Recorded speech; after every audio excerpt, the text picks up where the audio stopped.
Currently in the comics, the Predators are doing a bang-up job killing the Marvel Universe, and they're doing that with the help of some skills that they learned from fighting people like Wolverine and Spider-Man, but also with the help of some weapons, Vibranium weapons, that they scored from Wakanda. So how did that happen? Let's jump into it. Predator vs. Black Panther, number 1. This picks up in the throne room of the Predator King, and he is having a conversation with his two sons because he needs them to participate in a blood sport in order to determine which one of them is going to be the heir. Now, it's kind of an unfair matchup, which is going to be made more unfair because one of his sons has a deformity. He was born with one leg, and he's actually a lot smaller than his brother. And on top of that, this king has this mighty spear that is able to control kinetic energy. I'm sure you know what material it's made out of. The Predators call it God metal, but we would call it Vibranium. And not only does he give this spear to the older brother that is the more fit one, he just seems to know that this is going to go one way, and he's perfectly fine with that outcome. Of course, it does go exactly the way that you think it does. The smaller brother and his forces are defeated, but he's not quite put out just yet because he's built some cybernetics into his body. He built in some wrist gauntlets and things like that into his body so that he would be able to escape if he was captured. He also hid a ship because his plan is if he can't beat him, he's got to outsmart him, so he's going to go back to Earth, get a stockpile of Vibranium, and make new armor, new weapons, come back and take the throne for himself. Which cuts us back to Wakanda, where they are also enjoying a bit of sport, because the Dora Milaje are training and doing an exercise where they're both training the Black Panther and themselves by hunting the Black Panther. So they think, because it turns out he's actually been hunting them. Now, it's not just the heart-shaped herb that gives the Black Panther his powers, that gives him physical strengths and things like that, but it's also his suit. His suit made out of Vibranium also gives him a lot more strength and things. So, it's a little bit of an unfair advantage, which his sister Shuri quickly corrects by hacking his suit and turning most of it off. However, like I said, he still has the heart-shaped herb, so he's able to overcome Okoye pretty quickly here. But the point being made that without his suit, he was more at a disadvantage, and Shuri's trying to prove a point because they're having this age-old discussion again, whether or not the Wakandans should help the rest of the world. The Black Panther is not for it. He doesn't want to help the rest of the world. He thinks that Vibranium is not a resource that's able to be shared, where Shuri sees it another way. If we're able to help them, then maybe they can help us. And to illustrate this point, she's going to climb to the top of the ceremonial waters at the top of the waterfall, and she's going to speak with the Majikina. And he explains that all water is connected just like all blood is connected. We are all connected, we're all one. So our struggles are their struggles. And this is pointed out to the Black Panther, who's still pretty firm in the fact that he does not want to try to share Vibranium as a resource. So it cuts back to the defeated brother Predator, and he's picking up a helmet of somebody who was attacked by that Vibranium weapon. And what these helmets are able to do is they were able to understand the energy signatures of weapons that strike them, and he's going to use this as basically a beacon to try to find Vibranium somewhere out in the universe. So he heads over to his ship, and they launch. They're going out to find some Vibranium. And they found it, of course, in Wakanda, but it turns out that their technology and the Wakandan technology are very similar. The cloaking technology that they use for their ships is very similar to the technology that Wakanda uses to cloak its entire civilization.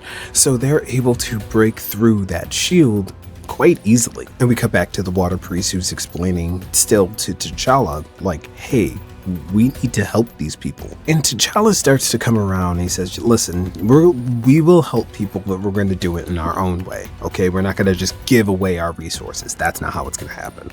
But we can see that they're being scanned for their heat signatures. And this kind of scares a bunch of birds away. And T'Challa, being more in tune with nature, can tell that something is wrong. And he's right, because he is being spied on and he is being noticed by the Predator. And this Predator can read that his suit has woven Vibranium in it, and he's like, I gotta get my hands on that. That's gonna be some good armor. T'Challa jumps off of the waterfall and he's telling Shuri, he's like, hey, you gotta get him out of here. I gotta go. And he starts calling the rest of the Dora Milaje. He's calling Okoye and he's like, listen, I need you to meet me. Something's up.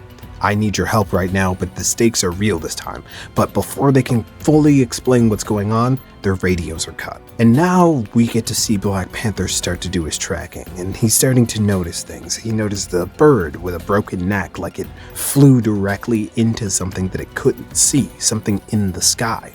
And that's when he's starting to put the pieces together that there's a ship there that's camouflaged. But before all of that can make sense to him, bam, he is hit with a plasma cannon from the 3 cloaked predators in the trees above him, which sends him flying. Because he's wearing the vibranium suit, it doesn't kill him or anything like that, but it does send him down into the swamp, pretty much knocked out. So we see Shuri still talking to the Majikina, and she's saying, you know, we are connected. It's bugging me what he's not trying to do, but we're going to connect to the rest of the world. And as she's pulling away in her ship, she's calling to Command, and we see that Command is being overrun by the Predators. So she's able to get out, but she starts to try to talk to them, and like I said, those speakers, they wouldn't work on people outside of a horror movie, and they don't work on her because when the Predator tries to use that pre-recorded voice thing, she knows something's up. That's not the person she was just talking to, so she says she's going to turn around.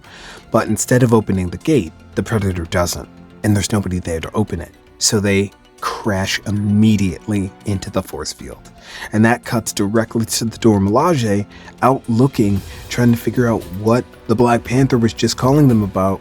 And that's when we see 3 predators stalking them. And that's going to be it for issue 1. We'll be back with issue 2 later. I hope you guys are enjoying this coverage because this is going to be working us all the way up to Predator kills the Marvel Universe. But thanks for hanging out. I'll talk to you guys later. Peace. Alright, continuing our coverage in spooky season for Predator vs. Black Panther. This is issue 2 and it is action-packed, so I don't have any time to waste. Let's just get started. So this starts off with the Dora Milaje, and they are still in the swamp, actively being hunted by the Predators. They don't know this yet, but they know that something's off. They could tell that nature is telling them that there's something around them. But this doesn't happen quick enough for Nala to not be grabbed up into the trees, and by the time they realize that she's gone, they look straight up and it starts raining blood on them, which makes them fire off energy blasts from their spears into the trees, and that sends the Predator out onto the ground, and they make quick work of him, which pisses off the other 2, and they start firing back at them as well. We cut back to the other part of the swamp where the Black Panther is crawling out of the water, and he is pissed. He starts running and searching for the Dora Milaje, and unfortunately he finds the dead body of Nala, and he finds the dead body of a predator. So now he can put a face to his enemy. It's not a familiar face, but it's one nevertheless. After this, he hears another one of the Dora Milaje screaming because she's caught in one of those nets. Now, if you're not familiar with the predators, they have these nets that are made out of like this kind of unbreakable metal material, and when they wrap around you, they constrict and basically cube you. But that is no match for vibranium claws, which he makes quick work of the net. Now with the Dora Milaje saved and the Black Panther staring out, they can tell that something's out there, they just don't know where it is. Now we cut back to the Wakandan border where we see a smashed up ship, but we see a OK Shuri and we see an OK Majikina. Now Shuri knows this system inside and out, and she knows that there is something wrong, but the Predators are also aware that somebody is trying to hack into the perimeter, so they send a scout out to go stop that. The last thing that the Predators want right now is any other interference from anyone else, so they're trying to isolate Wakanda, basically using Wakanda's already installed self-isolation against itself. They don't have any allies, they can't ask anybody for help because they've been secluded their entire existence. Now the Majikina uses the water nearby to try to understand what's going on, and he sees something that he has never seen before. He can see the predators, and he can see what he's calling the death of Wakanda. And as Shuri is trying to snap him out of it and talk some sense into him, she gets grabbed through the force field by a predator. Cut back to the Black Panther, who's being approached by a predator who is camouflaged. Now, the Black Panther is an amazing tracker. He can tell that the predator is there. He can see the distortion of light against the background, so he can tell where he is, and he just lets him believe that he can't see him, so he gets close enough to grab him, and then a kick to the face kicks him directly back into the water, where he is picked off by a crocodile. And for a moment it looks like the predator might actually win against the crocodile, and that's when the Black Panther steps back in, because he is the protector of Wakanda. Not just the Wakandan people, all of Wakanda. From the little itty bitty birds to the crocodiles. Now, the main brother predator has just been watching what's going on, just trying to figure out what's happening so that he can make a break for the Great Mound and take all the vibranium that he wants. And they found it. They go into the mouth of the Great Mound, the great gigantic mountain in the center of Wakanda that has its natural reserve of vibranium. And he sees all of these mines, these vibranium mines, and he starts to just imagine. He starts salivating at the idea of having new armor, a throne, new weapons, taking back what was rightfully taken from him, what was his honor, restoring all of it with all of this weaponry. But that's it for issue 2, so we gotta wait for issue 3. Sorry to leave you guys on a cliffhanger, but that's what it did to me too. So come back next time for issue 3, and I'll see you later. Peace. So right after part 3, part 4 will be coming out. Hey everybody, welcome back to our spooky season coverage. We are doing Predator versus Black Panther, and this is issue 3, and so much happens in this issue, so we gotta just jump right into it. So this picks up inside of the Great Mound, and the Predators are here, and they are collecting the vibranium that they've been searching out this entire time. Predator leader here, you gotta remember, this one is the little brother, and he's imagining all the warships, the throne, he's imagining everything that he's gonna do with this metal. So we cut back outside, and we see that a predator has hunted a lion, and he is pouring the predator acid on the skull to remove all the hair and tissue and everything, so that it's just a raw bone skull there. And as this predator gives out this gigantic roar, he is immediately speared by Okoye. And I think this is either her 3rd or 4th predator that she's taken down. And for a moment, we see that there's another one up in the trees that has her in its sights, but right above him is the Black Panther. And this is something that I don't think I've ever seen happen to a predator before, but he broke its neck, which I can only imagine the kind of strength necessary to do something like that. And this is where the Black Panther and the Dora Milaje and Okoye are standing there talking, and they're looking at the predator, and they're talking about why they're here. He knows that they're hunters, he knows that they came here for a reason, but it wasn't just to hunt people or anything like that. They're searching for something, and it's definitely the vibranium. So that's where they have to head next in order to protect the Great Mound. Cut back to outside of the boundary of Wakanda, where there is a predator reaching through, trying to pull Shuri back through the barrier. And the Majikina, he's trying to help her, but he ends up getting hurt. And the predator is quick to put him out of his misery after that. But this predator has made a mistake, because Shuri is a world-class martial artist, and she takes this opportunity to toss this predator right through the barrier over her shoulder and stand over him. And he's throwing shuriken at her, she's dodging them, she's using his own spear against him, and she takes one to the arm, she's doing the best that she can, and this is the moment where she feels like she needs to finally reach out. So she goes to open comms and just calls to anybody who can hear, "This is Princess Shuri of Wakanda, our nation needs your help." And now we cut back to the Black Panther and what happened with him. Once he took that shot and he fell into the water, something happened. He was able to enter the spiritual realm, and he was able to talk with his grandfather, actually. His grandfather explained to him that These predators, this is not the first time that they've actually faced them. And because of the time period that he ruled in, the world was at war and they didn't want anything to do with it. So they were very much isolationists then too. But when they needed help and the predators came, there was no one to help them. They were able to fend them off, and they used their technology to be able to expand into what Wakanda is now. A lot of the barrier technology, a lot of their cloaking technology is predator based, which I think is very awesome. Like, they say that they buried the bodies, but they studied their tech.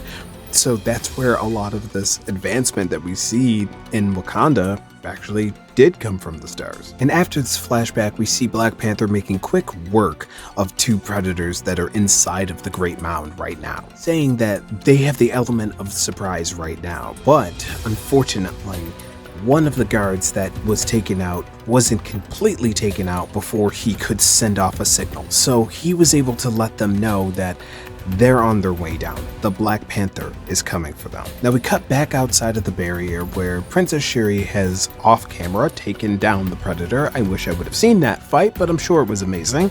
And she's noticing that their helmets are not just helmets. They're actually computers that she's able to use because, like we learned in the flashback with her grandfather as well, they used a lot of the same tech from the Predators the first time that they encountered them to build the technology that Shuri would be an expert in at this moment. So the moment she puts on the helmet, she can tell exactly what it is, and she knows that all she needs to do is interrogate it just a little bit and she'll be able to figure out how to hack it. But before she can finish figuring out how to hack the system, she notices that someone or something is coming down on her. So she gets in a ready stance and she says, "Who's there?" And it turns out that it's Falcon. And now I know you're looking at him and you're like, wait a second, Falcon, not Captain America? Is that Sam Wilson? That is Sam Wilson. But the Predator versus series is actually different points in time. So we're a little bit further back from status quo. So this is back when he's still Falcon. And we're going to learn here in a second that he has not met Shuri and the world does not know about Wakanda yet at all. But all of that is going to be in the next issue. Sorry, hate to leave you guys on a cliffhanger, but that's it for issue 3. Issue 4 is coming up very soon. And thanks for hanging out. Talk to you guys later. Bye.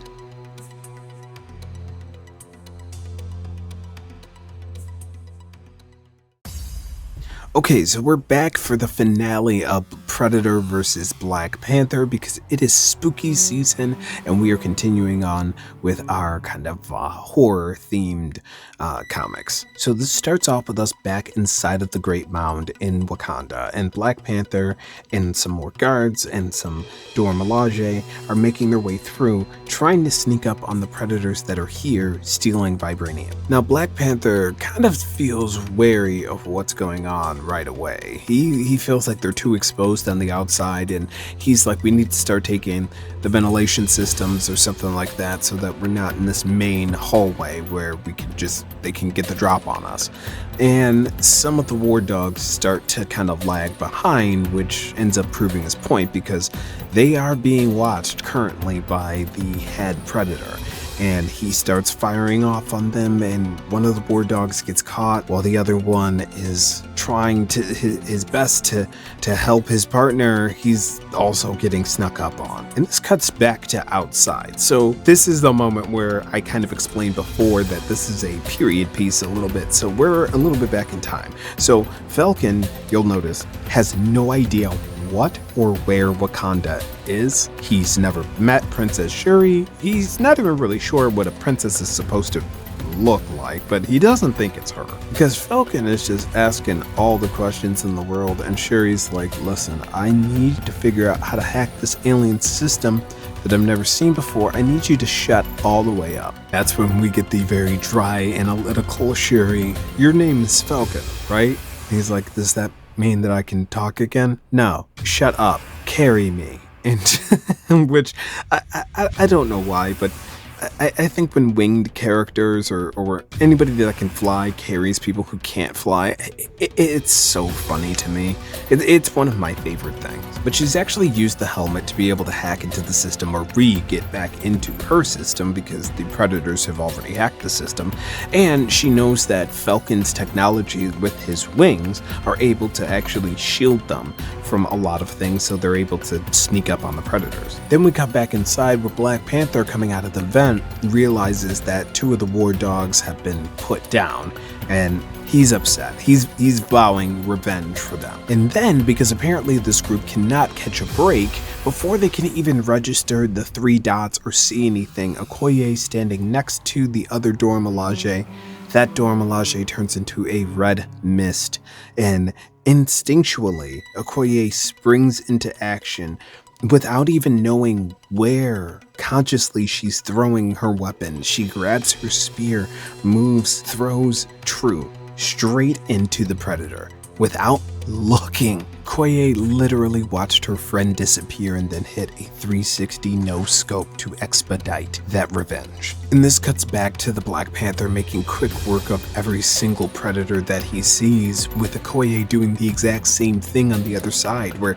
she's hitting one and missing one coming up behind her. Black Panther's got that one that's behind her. When somebody's coming up behind him, she's got that one. And that's when they enter into what can only be described as a boss battle room, where the king Predator, or the little brother Predator that had come here, he was waiting for them.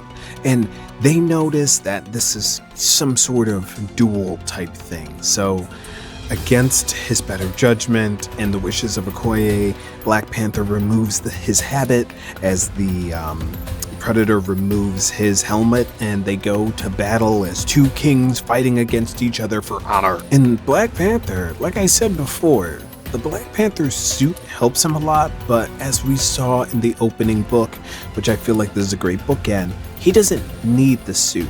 He doesn't need it to whoop this thing's ass, and he's whooping this thing's ass, and he's got it down on the ground. Do you yield yet? And it's like, nope. Goes for one last slice at him and runs off. Now, it limps back to the ship. It's already loaded its ship up, and it thinks that it's going to be able to make its way off the planet and get back to where it needs to go. But here's the thing. Falcon is carrying Shuri, and they are flying right after that ship. Now, the plan is that Falcon is going to try to slow them down, distract them, while Shuri works her magic to try to get the ship to stop. Now, if you're a fan of Predator, you know what she's messing with right there, and you notice that she left it inside of the ship, stuck in the ship, because when she jumps off of the ship and she tells Falcon to catch her, he runs back, he catches her, and he's like, hey, I'm sorry, I couldn't stop them. I tried my best. And she's like, nah, don't worry about it. We got him. Because yes, on the Predator's wrist gauntlets, there's usually a computer bomb that takes out the entire area that should destroy their technology and destroy, any evidence that they were ever there. So that's usually what happens if a Predator is ever put down. It's this kind of kill switch thing. And she knew about that, attached it to the ship, so as soon as it goes out into orbit, bam, explodes. But here's the thing. He had already sent off a message, being so cocky and so sure that he was going to come back and take out his brother and his father. He sent that message off. So those Predators received it, and a giant chunk of vibranium floating towards them, because that didn't get destroyed in the explosion. And with all of this, they'll be able to build ships, they'll be able to do everything that the little brother said that he wanted to do, and they'll be able to stand up to anybody, even Earth. Which brings us to Predator Kills the Marvel Universe. Yes, this is the end. So we will be covering that next. Hope you guys enjoyed this. See you later.